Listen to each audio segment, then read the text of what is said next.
Welcome to the Fox 54 Weekend Review. All local stories all weekend long right here on Fox 54+. I'm Kenesha Dees. Coming up in this episode, you'll find out how several young female students from North Alabama are getting a very well-deserved chance to explore careers in manufacturing.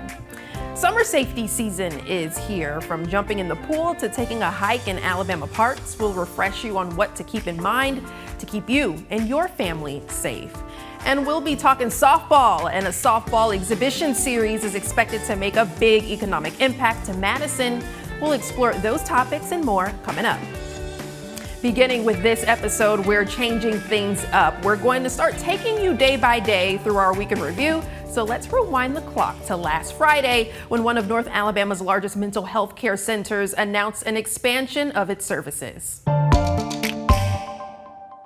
Alabama's behavioral health care system will soon be implementing a new model of care. Wellstone is one of two community mental health centers in the state chosen to initiate that process. Arkin McCoy spoke with Wellstone CEO Jeremy Blair and has the story. The big impact it has is on access to care. Wellstone is one of two Alabama facilities chosen to implement the certified community behavioral health clinic model. It gives us a mechanism to hire more staff and to be able to also kind of provide some services that we haven't been able to provide before in terms of expanding our care continuum and our wraparound services, and being able to have individuals that reach out to those who maybe are suffering from mental health to help get them connected to better care. The CCBHC model of care would ensure access to 24/7 crisis care and keep Wellstone's practice of accessibility to services regardless of ability to pay. We understand and know that mental health crises don't happen Monday through Friday, 8 to 5. And so this model of care really gives us the ability to have a sustainable funding mechanism to be able to provide that care outside those traditional work hours. With the increase of access to care comes a concern of having the staff to be available. Blair shares the model would allow them to hire more employees. I definitely see this model helping us not only take care financially of the current staff, but hopefully as we continue to ramp up and add staff, being able to pay market wages would be very important and help in our retaining and recruiting staff. Blair also shares they are looking forward to implementing this new model, but it won't happen overnight. We'll have to work with the state and work with Medicaid to implement this model. So it'll take some time. So don't expect that care will just expand overnight, but we will definitely be working hard over the next 3 to 6 months to expand this care and add additional staff and additional services. For Fox 54 News, I'm Ken McCoy. While the Huntsville food scene is continuing its growth, Black-owned restaurants are continuing to make a name for themselves, and Saturday kicks off a 13-day celebration. Black Restaurant Week Huntsville is now in its 9th year and will continue its mission to its support of each restaurant, chef, vendor, and business connected to feeding the Rocket City, and wants residents to partake in what they have to offer. There will be more than 50 places to choose, and founder James Swan shares why it's important to include them all. As the city grows, so are these small businesses that just happen to be Black owned here in Huntsville, Alabama. And a lot of times, a lot of people don't know about these businesses because they are small, local businesses. And now, a week like this week, we try to showcase as many as possible so the community, the entire community of Huntsville, will know about these restaurants and will try to taste their food and spread the word. All right, and the celebration starts tomorrow and runs till the 19th. Well, warmer weather means a lot of children will want to spend time at the pool, but being able to do so safely can make or break your summer vacation. I took a trip down to the Huntsville Aquatic Center for some tips. Take a look.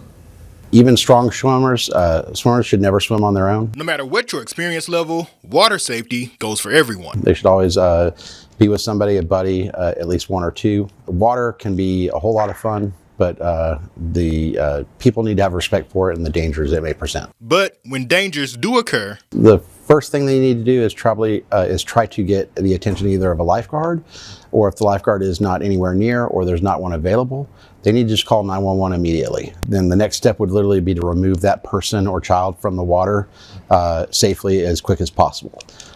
If they can do that, then they need to try to get them to a hard surfaced floor of some type.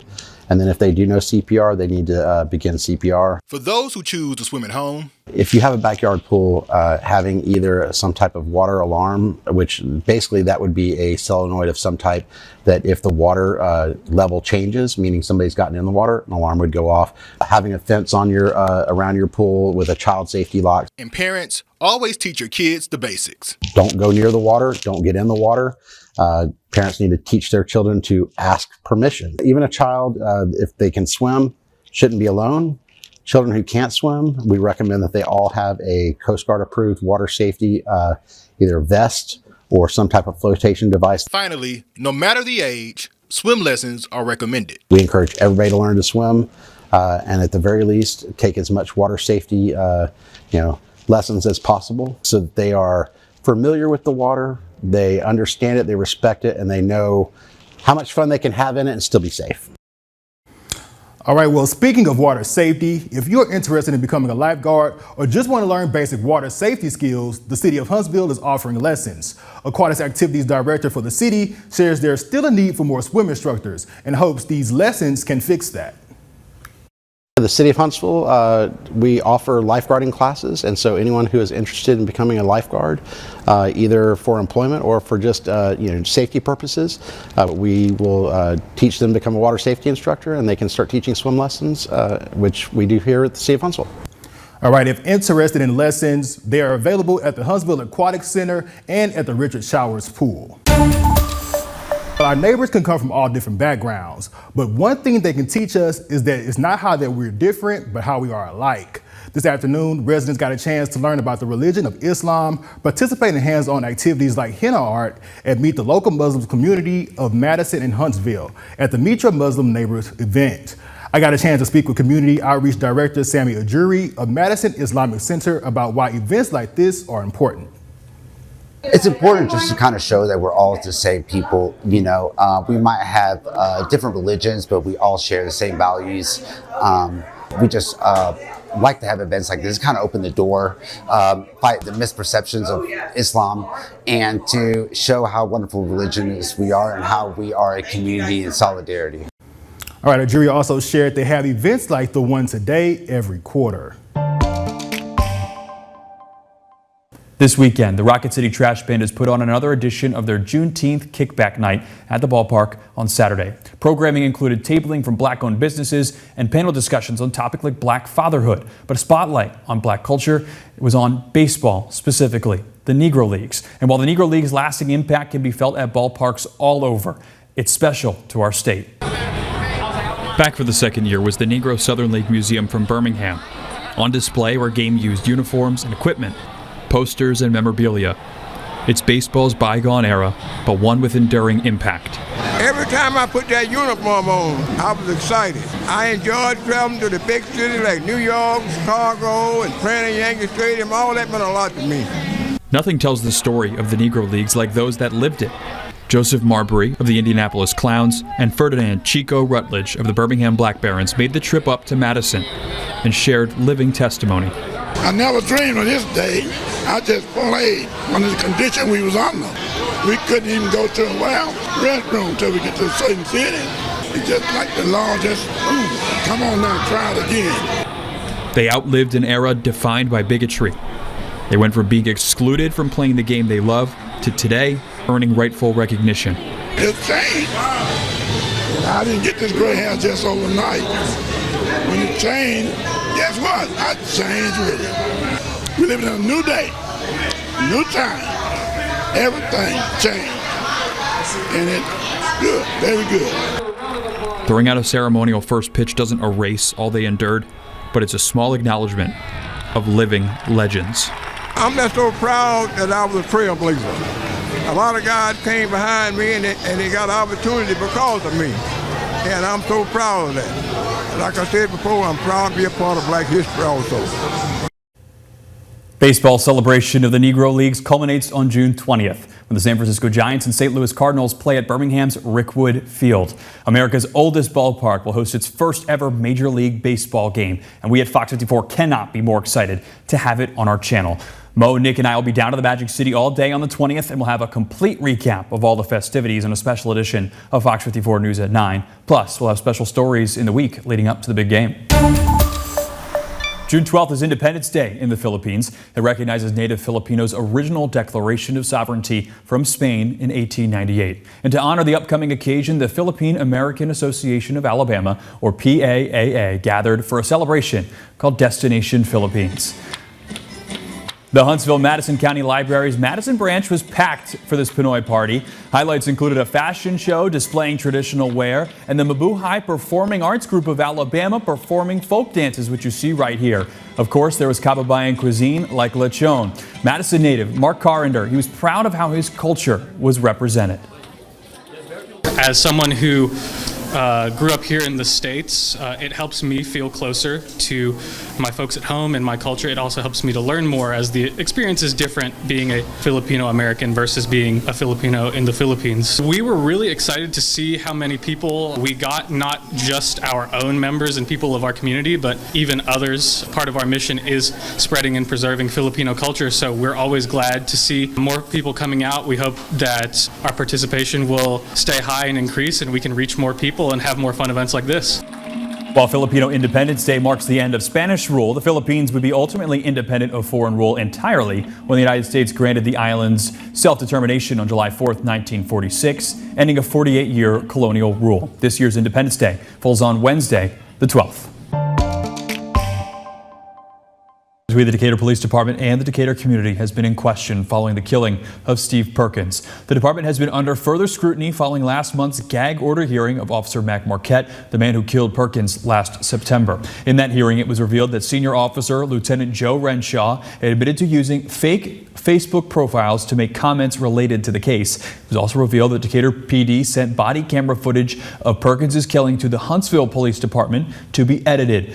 Following the hearing, Decatur City Council President Jacob Ladner announced plans to move forward with getting a third-party review of DPD policies and procedures. Tonight, at the City Council work session, Mayor Tab Bowling was asked when that review or any further disciplinary action will happen. Well, you know, we can't speak on things related to personnel matters. Okay, so when do you all think you'll be able to give that update to the community, and will you do it on a press conference? So there might be something coming out about one, but for anything to come out regarding discipline, things of that nature, it would have to come out in a public meeting with them. Plans for a third-party review of DPD are not yet on the agenda for next week's City Council meeting.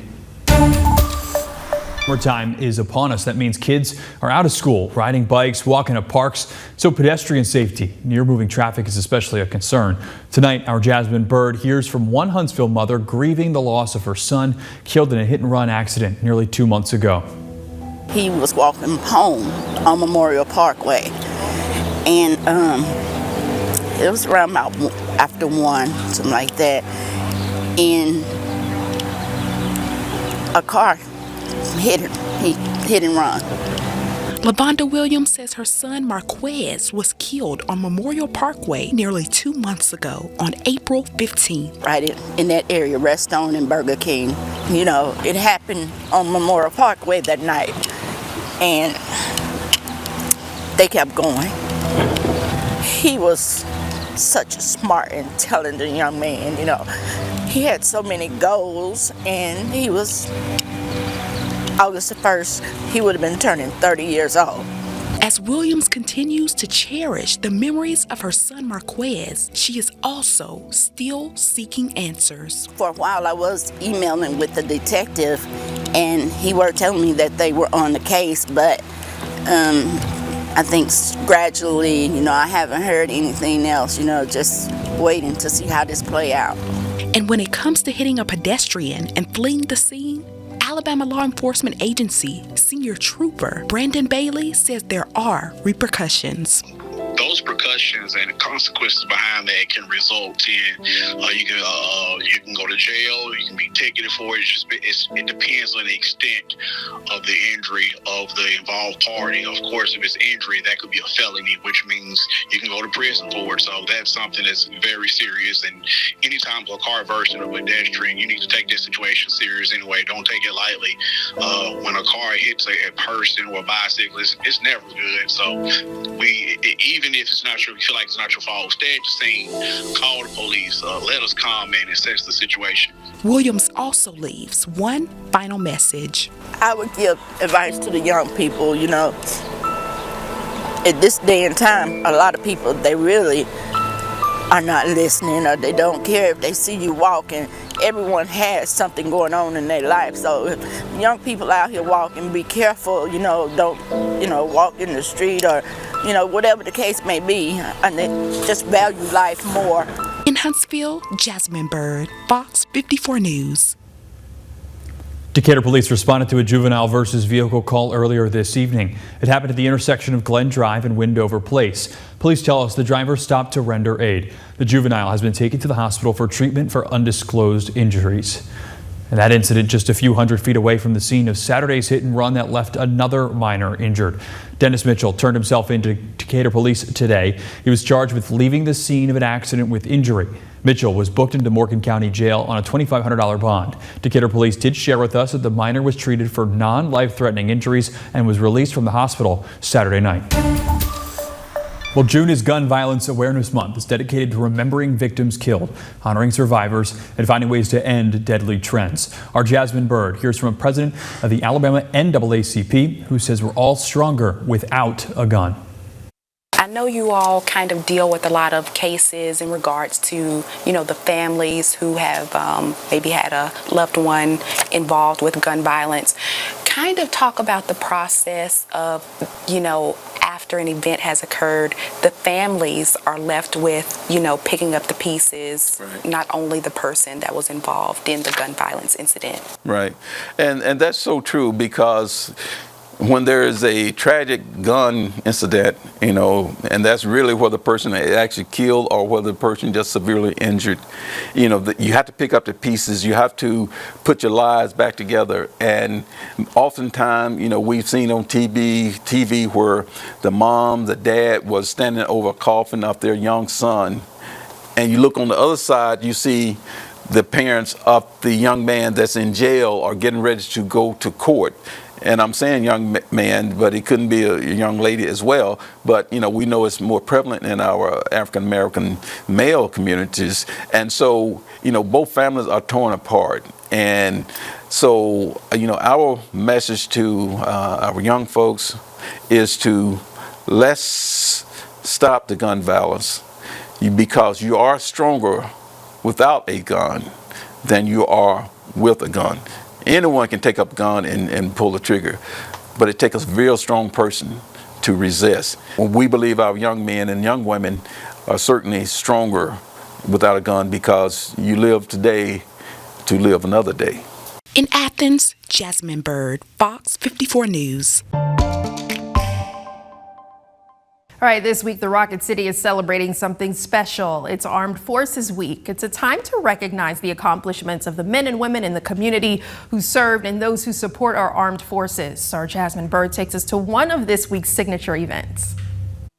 It's that time again. Time to salute our community heroes with the Rocket City's 2024 Armed Forces Celebration Week. Armed Forces Week is super important to me because it helps build the relationship between the armed forces and the community of Huntsville. And Redstone Arsenal Command Sergeant Major Dylan Lee Masters says that relational bond grew even stronger today with the celebration luncheon held at the Von Braun Center. It really gets us to shared understanding.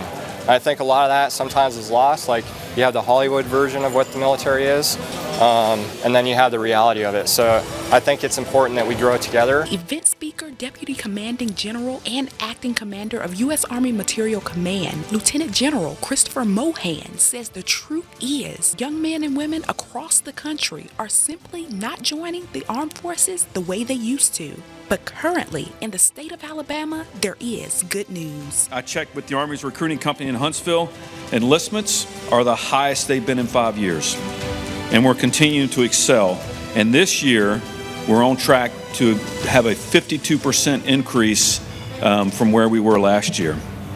And oh, by the way, that's not just Huntsville, that's the state of Alabama as well. Retired Major General Jim Miles says he can take a good guess as to why that stat is so. You truly can be the best version of yourself by going to the military and being in a position where it's not about you, it's about a mission that's bigger than you. And taking care of this country and protecting it is about as good as it gets. In Huntsville, Jasmine Bird, Fox 54 News.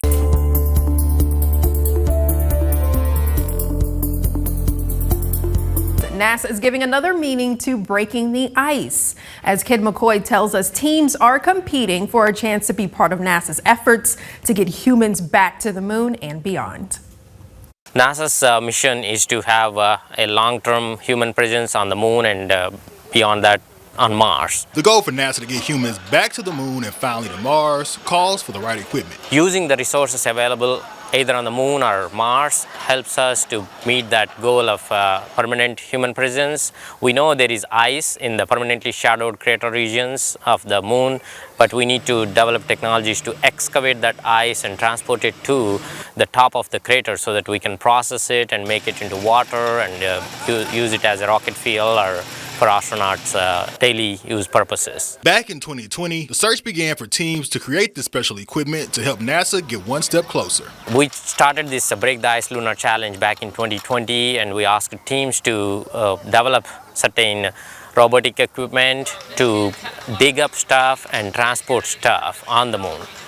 And from 2020 onwards, these teams proposed ideas on the paper and then built the robots, tested these robots at their own locations, and we kept giving them some prizes.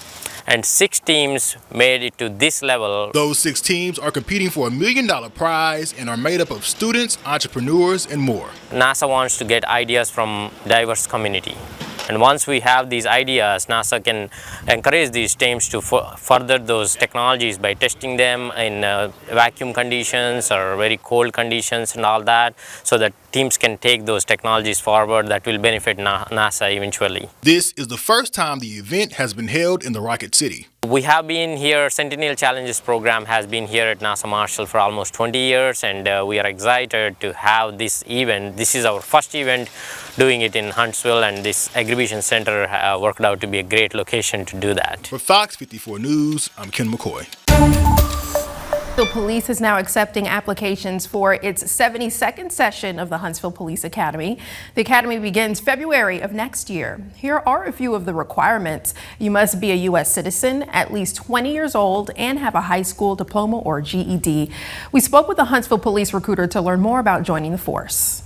So all of our sessions are held to the same standard. We want to make sure that we get people out there serving the community and doing the right thing. So everybody has the same standard, whether you're the 60th session or the 72nd session coming up. So we're just really trying to get as many as we can into the classroom. We'll fill that classroom up and with the best quality people that we can get out to serve the city of Huntsville. All right, for more information about how to apply and additional application requirements, visit fox54.com. May know that police use data to solve crimes, but how is it that data put into practice on a daily basis? Our Ken McCoy stopped by a meeting that was put on by the Huntsville Police Citizens Advisory Council to get a better understanding. So data-driven policing is not something new. It's something that's really matured, especially over like the last 2 decades. Tuesday, residents got an insight on how data is used in law enforcement to help solve and prevent crimes. It's really the use of crime and crime-related data to inform decision-making. And that's both for the officers on the street and for the command staff. So very tactical decisions on the street and very strategic decisions at the department level. This data helps officers be placed where needed due to sometimes limited resources. So part of doing data-driven policing is to create efficiencies, right? Like not put out officers in areas where they're not needed. And it's also effectively using the limited resources that we have. Some of those resources are technology. It's not just the officers, but the officers' ability to use different types of technology. The data reporting also has a community aspect. The other piece of this is really community connectedness, because as we pull in data, the citizens in certain areas of the community might not realize that, this particular crime is a real issue in your area. I think it's very important for the community to be involved. I think that the community watch groups, I think that civil organizations that are part of the community to know that information so that they know what to look out for. So I think it's very important that a meeting like tonight has happened so that they know what to hear out in the community. HPAC hosts these meetings on a variety of topics to open up the dialogue between law enforcement and the community. I think it's been wonderful. I think that with all that's been going on in the community, not just here, but just on a national scale, I think that Huntsville is taking a really good look at how we interact with our community. And it makes it, I guess you can say, a safe, not so judgmental zone for people to come out and express their feelings, their thoughts, their interactions, and things that they may have had with the City of Huntsville Police Department. For Fox 54 News, I'm Ken McCoy. The Reverend Dr. Martin Luther King Jr., Rosa Parks, and we've learned more about Bayard Rustin, critical to the civil rights movement in Alabama and at large. But there's an unheard group called the Courageous 8. Several organizations have teamed up to host the Courageous 8 traveling exhibit, graphite portraits of all 8 leaders. Public viewing kicks off Monday at Huntsville Revisited Museum. Here's a listen to the artist, Phyllis Parks. I'm thinking it's going to be really, really good because so many times that people are in the background and they don't get their due, or we don't, just like me. I'm a teacher. I teach art and I love history. I love anything to do with it. But at the same time, I was ignorant. I didn't know who was the Courageous 8. And they educated me to let me know who these people were. About the traveling exhibit, visit FOX54.com. It's a girl takeover at Calhoun Community College. The campus hosted the 18th annual Sweetie Camp. Sparks fly, metal is cut, and magic is made. Our Jasmine Bird gives us a look at all the action.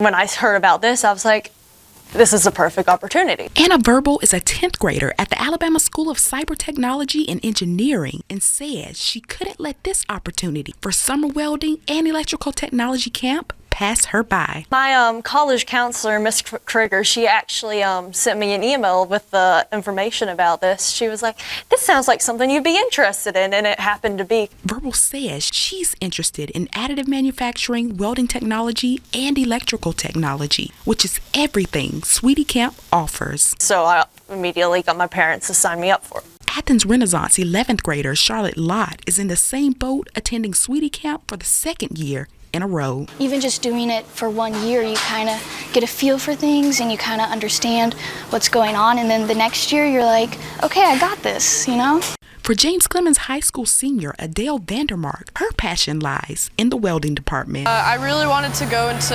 aerospace mechanics, so stuff like electrical and welding and engineering are things that I really need to get experience on, and this camp helped a lot. I actually welded my name into metal plate. For Amber Fortenberry, Director of Talent Development and Recruitment with the Decatur-Morgan County Chamber of Commerce, the hands-on component is key. We also have our additive manufacturing, so they're making keychains upstairs. They are making projects. Their projects are building a lamp, so they can do that with their hands, and that's the best experience they can get.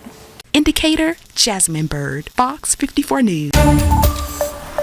Right over in Tennessee, the city of Fayetteville welcomed 2 new electric vehicle charging stations. Fayetteville Public Utilities partnered with TVA to officially open the charging stations in a ribbon-cutting ceremony this morning. The stations will be part of the Fast Charge Tennessee network, so EV drivers can find them on maps. Fayetteville city officials spoke about the significance of these charging stations and what it will bring to the community. The location of this charging station should be ideal for visitors to our city. It will encourage them to shop and dine on our historic square while completing their charging and connect Fayetteville to other cities throughout the fast charging network across the state for years to come. Congratulations to Fayetteville. These EV charging stations are the first of its kinds for the city. Right, a local school supply store for teachers has 20,000 reasons to smile today. Blood donation center Grifols Plasma gifted a whopping $20,000 to Free to Teach. The money will help educators in the county's 3 public school systems get their classrooms ready for the new school year. We spoke to the donor and Free to Teach to find out what this means to each of them. It's everything, right? I think, sometimes we don't know how privileged that we are as people to have what we do have. So Grifols as an organization, we've been around for several years. We want to always be present in the community and help support the organizations that need it. So this is one of our most significant gifts. These funds are going to be able to keep our warehouse doors open. Helpful. Will teachers and staff at Huntsville, Madison City, and Madison County schools can shop at Free to Teach once a month during the school year. Thank you, Jordan. While we talk about all things outdoors, spending time hiking outdoors can be therapeutic for many of us, but getting lost or encountering one of nature's friends can make that experience not so pleasant. Our Ken McCoy spoke with Land Trust of North Alabama for some tips to keep you safe on the trails. North Alabama is lucky to have lots of great outdoor recreation opportunities. There are a lot of reasons to get outside in North Alabama. The Land Trust of North Alabama offers over 80 miles of trails just alone. Then you have the state park and other trail options around the area as well. So outdoor recreation is an incredibly popular activity in our area. So hiking is just one of the many reasons why people come to places like Montesano State Park. But while fun should be the main objective, safety should always be a priority. So there's some general safety tips that we always recommend, like taking a trail map, planning your route so you know where you're headed, and what kind of trail conditions you might be encountering. We recommend always taking water, of course, and that becomes more important as the temperature increases, of course. And with seasonal change comes extra safety precautions. Summertime in particular, we recommend being aware that you could encounter snakes in the outdoors, but also don't let things like that keep you from enjoying your hike. It's not super likely that you'll encounter things like snakes because generally wildlife wants to stay away from us as much as maybe we want them to stay away from us. There's also another one of nature's creatures you should look out for. Another kind of summer reminder that we like to point out is ticks. And that's just a matter of staying on marked trails so that you're not maybe walking through tall grasses and that kind of thing where ticks are found. And then after you are done with your hike, just check yourself and pets and children. And always follow the trail. We really encourage people to follow the trails as they're marked and just stay away from any areas that might be dangerous. Any particular areas that might have, a steep drop-off and that sort of thing are typically marked. So just being aware of your surroundings and going prepared is the best way to make sure you enjoy the experience. For Fox 54 News, I'm Ken McCoy. Thank you, Ken. Do know that exploring what nature has to offer is not just for the adults. Land Trust is offering a series of activities for your kids to enjoy this summer. Take them out to Tuesdays on the Trail. It's a weekly nature experience in June and July where kids are introduced to North Alabama's unique biodiversity. Activities include guided hikes, informational sessions, and up-close and personal experiences with nature's friendliest creatures. For children ages 6 to 12, we offer something called Tuesdays on the Trail, and it's a really great opportunity for kids to learn about nature and explore the outdoors, spend some time outside. I know summertime is a great time to get outside and enjoy nature, and you also leave with some new information about North Alabama's natural world that you may not have been aware of. So much fun. Well, for more details, visit fox54.com. When 10 college softball teams take to Toyota Field in February, it'll be for a first-of-its-kind event here in Huntsville. Our Simon Williams gives us a look into how the Rocket City Softball Showcase will entertain fans and bring in big revenue for our area. A lot is going into the Rocket City Softball Showcase. On the field, they'll turn a baseball diamond into one suited for softball.